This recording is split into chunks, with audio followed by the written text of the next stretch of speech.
Delhi liquor scam సంబంధించినటువంటి అంశంలో కీలకమైనటువంటి పాత్రధారి సూత్రధారి కల్వకుంట్ల కవిత అరెస్ట్ అయి దర్దాపుగా 15వ తారీఖున అరెస్ట్ కావడం జరిగింది. 15వ తారీఖున అరెస్ట్ అయినటువంటి నేపథ్యంలో 16వ తారీఖున ఈడీ కస్టడీకి మరి రౌస్ ఎవెన్యూ కోర్టు అప్పగించడం జరిగింది. ఈ యొక్క లిక్కర్ స్కామ్లో జరిగినటువంటి అవకతవకలు, లిక్కర్ స్కామ్లో 100 కోట్ల రూపాయల ముడుపులు, ఈ లిక్కర్ స్కామ్ సంబంధించినటువంటి పాలసీని ఎందుకు రూపొందించారు అని చెప్పేసి పూర్తి డాటాని ఈడీ అధికారులు వాళ్ళ దగ్గర పెట్టుకోవడం జరిగింది. పూర్తి ఆధారాలను సంపాదించడం జరిగింది. దీనిలో కీలకమైనటువంటి పాత్ర, కీలకమైనటువంటి సూత్రధారి కల్వకుంట్ల కవితే అని చెప్పేసి ఇప్పటికే ఈడీ అధికారులు నిర్ధారించుకున్నట్టుగా స్పష్టంగా అర్థమవుతా ఉంది. 3 రోజుల విచారణలో అంటే ఈడీ అధికారుల కస్టడీలో వారం రోజుల పాటు కల్వకుంట్ల కవిత ఉండాల్సిందే. ఖచ్చితంగా ఈడీ విచారణను ఎదుర్కోవాల్సిందే. ఈడీ విచారణను ఎదుర్కొంటున్నటువంటి సందర్భంలో కల్వకుంట్ల కవిత చెబుతున్నటువంటి అంశం ఏంటిదంటే, అసలు నాకు ఈ లిక్కర్ స్కామ్తో సంబంధమే లేదు, ఈ లిక్కర్ స్కామ్ ఎవరు తీసుకొచ్చినో తెలియదు, ఈ సారదందాలో ఒక మహిళనైనటువంటి నన్ను ఒక కుట్రపూరితంగా ఇరికించేటువంటి ప్రయత్నం చేస్తూ ఉన్నారు తప్పించి ఈ సారదందాకు నాకు ఏం సంబంధం లేదనేది ఆమె దాటవేసేటువంటి ప్రయత్నం చేస్తూ ఉన్నారు. మరి ఈమె చెప్తే మాత్రం ఈడీ ఊకుంటుందా? ఊకోదు కదా.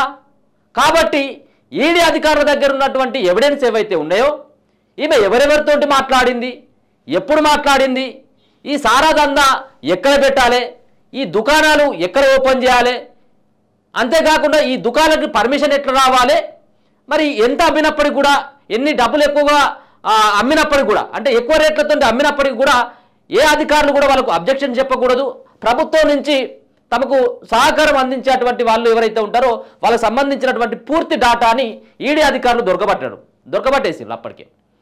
అయినప్పటికీ కూడా కల్వకుంట్ల కవిత నన్ను కేవలం ఈ యొక్క దీంట్లో ఒక రాజకీయ పరమైనటువంటి ఉద్దేశంతో నన్ను అరెస్ట్ చేయించేటువంటి ప్రయత్నం చేస్తూ ఉన్నారు, నన్ను జైలుకు పంపించేటువంటి కుట్ర జరుగుతూ ఉంది, నాకు ఇది సంబంధించినటువంటి అంశంతో నాకు ఎట్లాంటి సంబంధం లేదు, నన్ను ఇప్పటికిప్పుడు నన్ను ఈ కస్టడీ నుంచి బయటికి పంపించాలని చెప్పేసి కోర్టును ఆశ్రయించడం జరిగింది. ఆమె సుప్రీంకోర్టులో కేసు వేయడం జరిగింది. ఏమని? నేను కేవలం ఒక పక్కనేమో విచారణ జరుగుతూ ఉంది, విచారణ జరుగుతున్నటువంటి సందర్భంలో నన్ను ఈడీ అధికారులు అక్రమంగా తీసుకొచ్చి నన్ను ఈడీ వాళ్ళు విచారణ చేస్తూ ఉన్నారు, ఇది ఎక్కడి న్యాయం అని చెప్పేసి ఆమె మరి ఈ లిక్కర్ స్కామ్లో ఉన్నటువంటి వ్యక్తిగా భావిస్తున్నటువంటి కవితమ్మ చెప్తా ఉన్నది. దీంట్లో ఏ ఒక్కరైనా కానీ నమ్మేటువంటి పరిస్థితి ఉందా? ఢిల్లీ లిక్కర్ స్కామ్లో కల్వకుంట్ల కవితమ్మ లేదంటే ఎవరన్నా నమ్ముతారా? నిప్పులేందే పొగరాదని చెప్పేసి అంటాం కదా. దీంట్లో ఇన్ని రోజుల కానించి వాళ్ళు విచారణ ఎదుర్కొంటున్నటువంటి వాళ్ళు, ఒక పక్కన ఎవరైతే అరుణ్ రామచంద్ర పిల్ల ఈమెకు బినామీగా వ్యవహరించిండు, కల్వకుంట్ల కవితకు ఇదే లిక్కర్ స్కామ్లో బినామీగా వ్యవహరించినటువంటి వ్యక్తి బుచ్చిబాబు, ఈయనకు ఆడిటర్, పర్సనల్ ఆడిటర్గా పనిచేసినటువంటి వ్యక్తి. వీళ్ళే చెప్పడం జరిగింది, మా యొక్క ఇప్పుడు మమ్మల్ని ముంగర పెట్టి మేము కేవలం కల్వకుంట్ల కవితకు బినామీగా మాత్రం వ్యవహరించడం, దీంట్లో మొత్తం అంతా కూడా వెనుకమ్మటి చక్రమంతా తిప్పింది కల్వకుంట్ల కవితకే, మొత్తం 100 కోట్ల రూపాయలు కాదు, దాంట్లో ఉన్నటువంటి లాభాలన్నిటి కూడా కల్వకుంట్ల కవితకే తీసుకునేది అనేటువంటి విషయాన్ని వాళ్ళు బహిర్గతం చేయడం జరిగింది. గతంలో అరెస్ట్ అయినటువంటి 15 మంది స్టేట్మెంట్లు కూడా ఈడీ అధికారులు తీసుకోవడం జరిగింది. 15 మంది స్టేట్మెంట్లలో అన్ని స్టేట్మెంట్లలో కల్వకుంట్ల కవితక్క పేరే ఉన్నది. సౌత్ గ్రూపులో కీలకంగా ఉంది, ఇండో స్పిరిట్ అన్నటువంటి సంస్థలో భాగస్వామిగా ఉంది, ఈ సంబంధించినటువంటి సంస్థల నుంచే అక్కడ మనీ లాండరింగ్కు పాల్పడ్డారన్నటువంటి ఒక అభియోగం ఉన్నది. దీంట్లో వాళ్ళు ఇచ్చినటువంటి ఆధారాల ప్రకారమే ఈడీ అధికారులు 15వ తారీఖున కల్వకుంట్ల కవితకి ఇంటికి వచ్చి సోదాలు నిర్వహించి దాని తర్వాత ఇక్కడి నుంచి ఢిల్లీకి ఎత్తుకుపోవడం జరిగింది. ఇక ఢిల్లీకి ఎత్తుకుపోయినటువంటి సందర్భంలో వాళ్ళకు విచారణకు సహకరించాల్సింది పోయి మౌనంగా ఉంటా ఉందట. కొన్ని వాళ్ళు వేసేటువంటి ప్రశ్నలకు సమాధానాలు ఇవ్వకుండా మౌనం వహిస్తుందట, చెప్పట్లేదు, దాటవేసేటువంటి ప్రయత్నం చేస్తూ ఉందట. ఇలాంటి సందర్భంలో మొదటి రోజేమో 2 గంటల పాటు విచారించిండు, ఫస్ట్ రోజు, రెండో రోజేమో 5 గంటల పాటు, నిన్న కూడా ఒక 5 గంటల పాటు ఆమెను విచారించినట్టుగా తెలుస్తూ ఉంది. అంటే 3 రోజుల విచారణ అయిపోయింది 23వ తారీఖు వరకు. అంటే ఈ రోజుతో కలిపి ఇంకొక 3 రోజుల పాటు కూడా ఈడీ కస్టడీలోనే ఉండేటువంటి అవకాశాలు ఉంటాయి. అయితే ఈమె దాటవేసేటువంటి ప్రయత్నాలు చేసినప్పటికీ కూడా కల్వకుంట్ల కవితక్క చేసినటువంటి ఏవైతే చాటింగ్లు ఉన్నాయో, ఎవరెవరితో అయితే ఫోన్లో మాట్లాడిందో, ఎవరెవరితో అయితే వాట్సాప్ చాటింగ్ చేసిందో వాళ్ళందరికి సంబంధించినటువంటి చాటింగ్ని మరి ఈడీ అధికారులు కల్వకుంట్ల కవితక్క ముంగడ పెట్టడం జరిగింది. మరి ఇప్పుడేం చెప్తావో చెప్పు. ఈ సంబంధించినటువంటి వీళ్ళతో చేసినటువంటి ఈ చాటింగ్ ఏందో చెప్పు. నువ్వు కాదా చాటింగు, నీ ఫోన్లో సంబంధించింది కాదా అన్నటువంటి ప్రశ్నలు వేస్తూ ఉంటే నీళ్లు నములుతూ ఉందట. నీళ్లు నములుతూ ఉంది, సమాధానం లేవు. అప్పుడు అయితే ఈమె దగ్గర ఉన్నటువంటి 10 ఫోన్లు గతంలో ఈడీ రికవర్ చేసింది. నీ దగ్గర ఉన్నటువంటి ఫోన్లను పట్టుకురా, ఫోన్లలో తీసుకున్నట్టయితుంటే దాంట్లో డాటాను రికవర్ చేస్తాం, నీ బండారం బయట పెడతామని చెప్పేసి అంటే కల్వకుంట్ల కవితక్క ఏం చేసింది అనుకుంటావు? ఆ రాళ్ల సందులో పెట్టి మొత్తం దాన్ని గుద్ది గుద్ది గుద్ది మొత్తం నుజ్జు చేసింది. చేసి అక్కడ ఈడీ అధికారులకు అప్పగించింది. అయినప్పటికీ కూడా దాంట్లో ఉన్నటువంటి టెక్నికల్ ఎవిడెన్స్ని ఈడీ అధికారులు పట్టుకోవడం జరిగింది. దాంట్లో ఎవరెవరితో మాట్లాడింది, రహస్యంగా ఎవరెవరితో కలిసింది, ఏ హోటల్లో వీళ్ళు మీటింగ్ పెట్టుకోవడం జరిగింది, ఈమెకు ఉన్నటువంటి బినామీలు ఎవరు, డబ్బులు ఎక్కడి నుంచి ఎక్కడికి ట్రాన్స్ఫర్ అయినటువంటి పూర్తి డాటాని ఆ ఫోన్లలో ఉన్నటువంటి టెక్నికల్కి సంబంధించినటువంటి ఎవిడెన్స్ ద్వారా తెలుసుకోవడం జరిగింది. గతంలో గివే ఫోన్లు కల్వకుంట్ల కవితక్క మరి ఈడీ సీజ్ చేసినటువంటి ఫోన్లు ఎట్లా చూపెడతాను చూడు. మొత్తం పగిలిన ఫోన్లే, ఐఫోన్లు ఉన్నాయి. ఇక పగిలిపోయినటువంటి ఫోన్లను తీసుకుపోయి 2 సంచులలో తీసుకుపోయి ఈడీ అధికారులకు అప్పగిస్తారా, నేనేదో సాధిస్తానన్నటువంటి ఉద్దేశంతో కల్వకుంట్ల కవితక్క మొత్తం ఏది మీడియాకు చూపెడతా ఉంది. అప్పుడు కొంత భయం లేదు అప్పుడు, ఎందుకంటే అప్పుడు వాళ్ళ నాన్న ముఖ్యమంత్రి ఉన్నాడు కదా. ఈ ఫోన్లు సీజ్ అయ్యేటప్పుడు వాళ్ళ నానే ముఖ్యమంత్రి ఉండేది కాబట్టి నన్ను ఎవరు ఏం చేయలేరని చెప్పేసి ఆ ధీమాతోటి ఆమె ఫోన్లను పడుకోపోయింది, లేకపోతే ఇచ్చేది కాదు. ఇక ఎక్కడైనా కానీ కల్వకుంట్ల కవితక్క ఈ సంబంధించిన ఫోన్లు అప్పగించడంలో అరెస్ట్ అయ్యేటప్పుడు ఈ పీడికలు బిగించడం ఒకటి, ఇది నేర్చింది అన్నట్టు, ఇట్లా ఈ సింబల్ ఇట్లా పెట్టడం, ఈ అంత సంబంధించినటువంటి వ్యవహారం అంతా అప్పుడు నడిచింది. కానీ ఇదే సంబంధించినటువంటి ఫోన్లలో ఉన్నటువంటి డేటా ఏదైతే ఉందో ఆ డేటాని రికవర్ చేయడంలో మరి ఆ ఈడీ అధికారులు అయితే సక్సెస్ అయినట్టుగా తెలుస్తూ ఉంది. దీంట్లో ఉన్నటువంటి ఆధారాల ప్రకారం ఈమెను మరి కస్టడీలోకి తీసుకోవడం జరిగింది. రేపు అరెస్ట్ చేసి జైలుకు పంపించేటువంటి ఆస్కారం కూడా ఉంది. కల్వకుంట్ల కవితను అసలైనటువంటి దొరకబట్టించడంలో ఎవరైనా ఉన్నారా అంటే ఆమె వాడినటువంటి ఫోన్లే అని స్పష్టంగా చెప్పుకోవచ్చు. ఆమె ఫోన్లలో ఎవరితో మాట్లాడింది, ఏ డీల్ చేసింది అన్నటువంటి పూర్తి సంబంధించినటువంటి సమాచారం ఇదే ఫోన్లలో ఉన్నట్టుగా తెలుస్తూ ఉంది.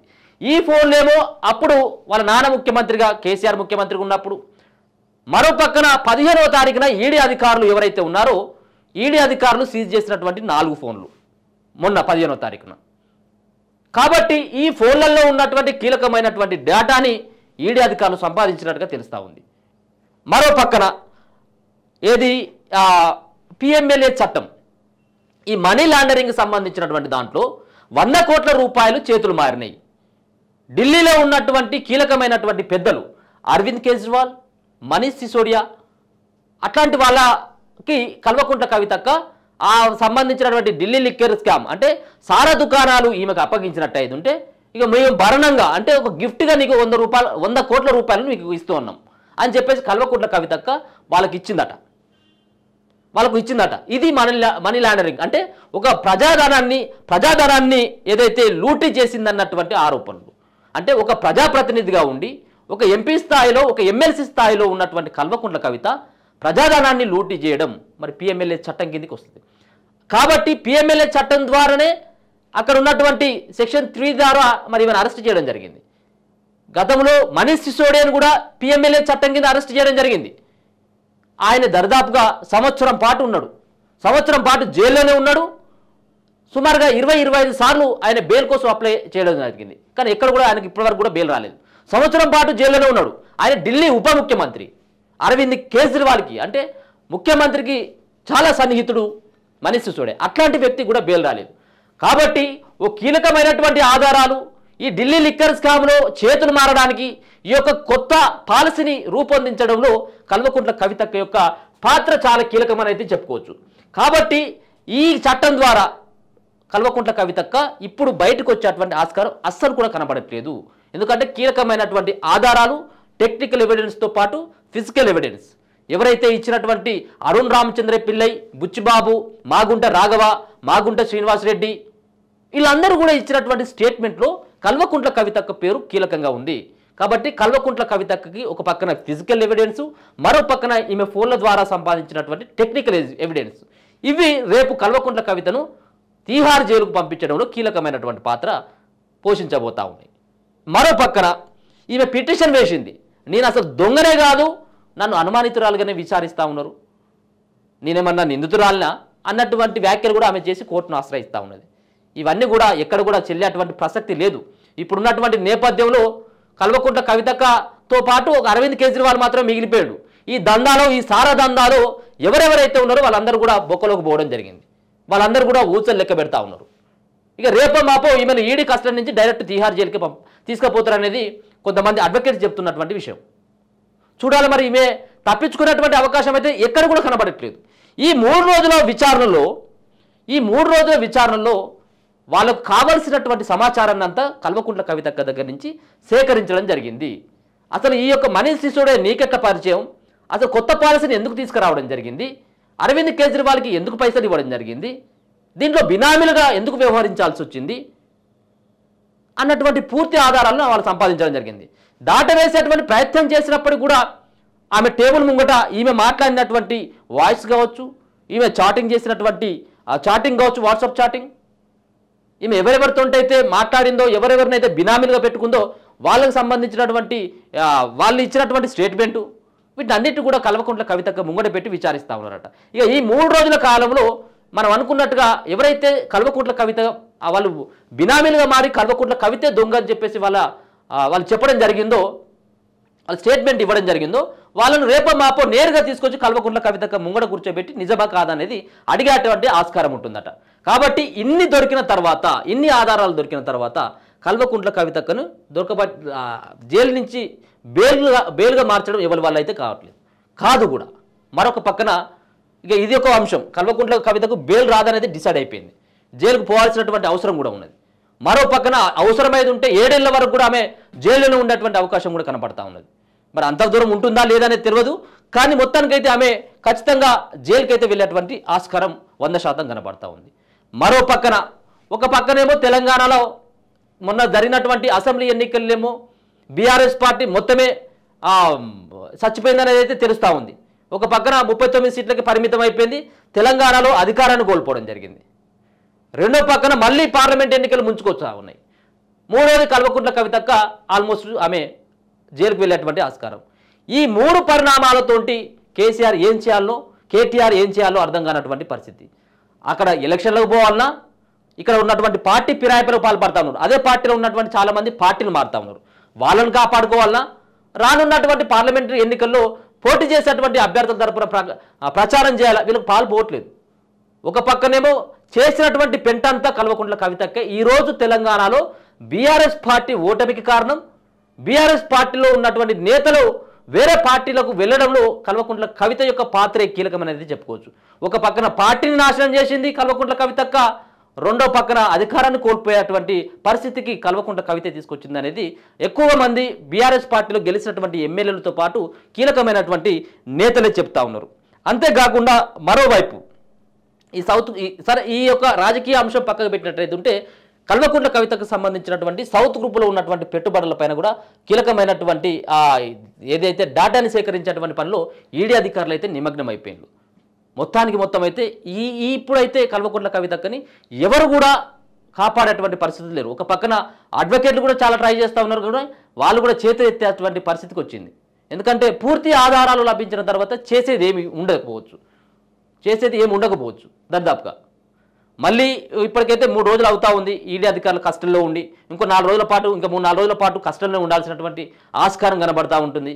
కాబట్టి కల్వకుంట్ల కవితక్క ఇప్పుడు బయటకు వచ్చేటువంటి పరిస్థితి అయితే లేదు. ఇక ఢిల్లీ వేదికగా లాబింగ్ చేస్తూ ఉన్నారు కేటీఆర్, హరీష్ రావు, ఎవరిని పట్టుకోవాలి, ఎవరు కలిస్తే పని అవుతుంది అన్నటువంటి దానిపైన వాళ్ళైతే కసరత్తులు చేస్తూ ఉన్నారు. కానీ కల్వకుంట్ల కవితక్కను ఈమె యొక్క చేసినటువంటి దందాలో ఈమెను బయటికి తీసుకొచ్చేందుకు ఎవరైనా ప్రయత్నించినా కానీ వాళ్ళు కూడా ఇరుక్కపోయేటువంటి ఆస్కారం ఉండేటువంటి పరిస్థితి ఉంది. కాబట్టి వాళ్ళ రాజకీయ భవిష్యత్తును, వాళ్ళ యొక్క భవిష్యత్తును నాశనం చేసుకునేటోళ్ళు అయితే ఇవ్వలేరు. ఎందుకంటే మామూలు సారదందన అక్క చేసింది కోట్ల రూపాయలు కాళ్ళకు చెప్పులు వేసుకునేందుకు, కాళ్ళకు చెప్పులకి అంటే చినిగిపోయినాయి, గూడలు ఊడిపోయినటువంటి చెప్పులు వేసుకున్నటువంటి ఆ కుటుంబం ఇలా వేల కోట్ల రూపాయలకు, లక్షల కోట్ల రూపాయలకు ఇలా పడగలు ఎత్తినటువంటి పరిస్థితి. అంటే ప్రజాధారాన్ని లూటీ చేయాలి, వాళ్ళు ఎక్కడ పోయినా పర్వాలేదు కానీ మీ మాత్రం సంతోషంగా ఉండాలని చెప్పేసి ఇక్కడేమో తెలంగాణలో ఉన్నటువంటి చాలామంది ఆడవాళ్ళ మెడలో ఉన్నటువంటి పుస్తకాలను తెంపడంలో కేసీఆర్ కీలకమైనటువంటి పాత్ర వహిస్తే, మందు దుకాణాలు పెట్టి, మద్యం దుకాణాలు పెట్టి, వైన్ షాపులు పెట్టి, సారా దుకాణాలు ఓపెన్ చేస్తే మరో పక్కన ఇక్కడ తెలంగాణలో సరిపోదు అన్నట్టుగా ఇక అక్కేమో ఢిల్లీలో సారా దుకాణాలు తెరిచేందుకు ఆమె ప్లాన్ చేసింది. మొత్తానికైతే దొరికిపోయింది. చూద్దాం ఈ 2-3 రోజుల తర్వాత కల్వకుంట్ల కవితక్క మళ్ళీ ఈడీ విచారణలో ఉంటుందా, లేకపోతే ఉంటే నేరుగా తిహార్ జైలుకు వెళ్తుందా అనేది కూడా మనం చూడాల్సినటువంటి పరిస్థితి. ఇది కల్వకుంట్ల కవితకు సంబంధించినటువంటి ఇప్పటి వరకు ఉన్నటువంటి అప్డేట్. చూస్తూనే ఉండండి మన తొలి వెలుగు.